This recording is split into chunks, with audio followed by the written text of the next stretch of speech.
I'll try to stay in the frame. Like Punch, I like to go out and sort of walk around. But thank you all very much.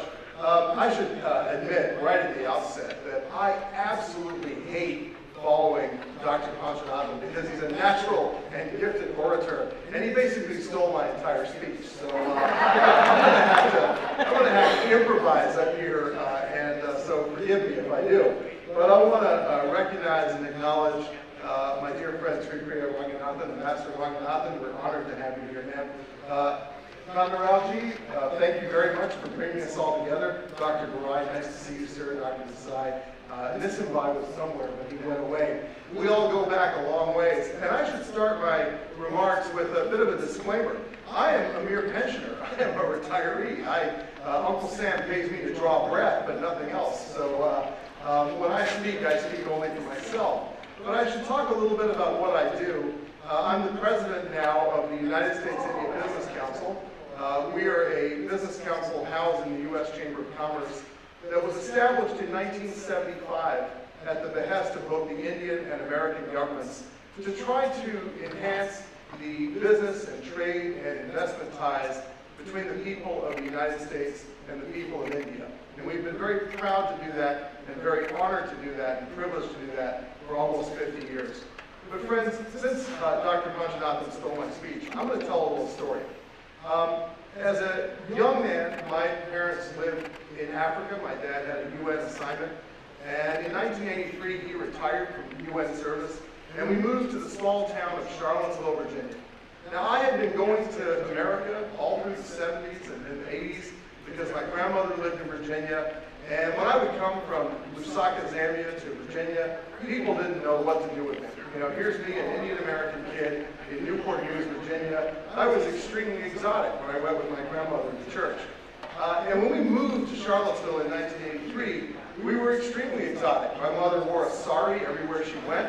We cut a very broad swath as we went through the Safeway or the A&P grocery store.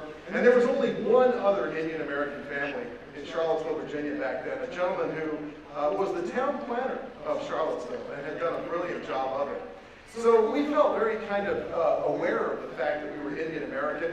And as we go through time and I get to this moment and I look at this group and where we are and what we were trying to achieve, and Kandaralji spoke so eloquently about the policy impact we're trying to have in enhancing the friendship between the United States and India and enhancing the happiness of the Indian American community, I'm just amazed at how far we have come.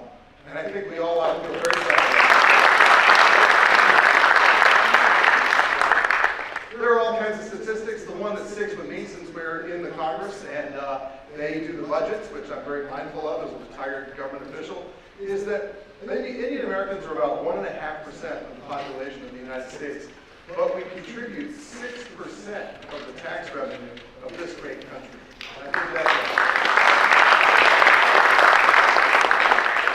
how far we as a community have come in this great nation, how far the United States and India have come together. We now have a wonderful partnership in the Indo-Pacific with our Quad partners. We have an emerging and very promising partnership in helping buttress the stability of the Middle East. We see eye to eye across the entire Indian Ocean and the Pacific Islands and in Southeast Asia and in many other places. We have technology cooperation that is being given an absolute fuel boost by both governments and so much else, counterterrorism, intelligence, economic cooperation.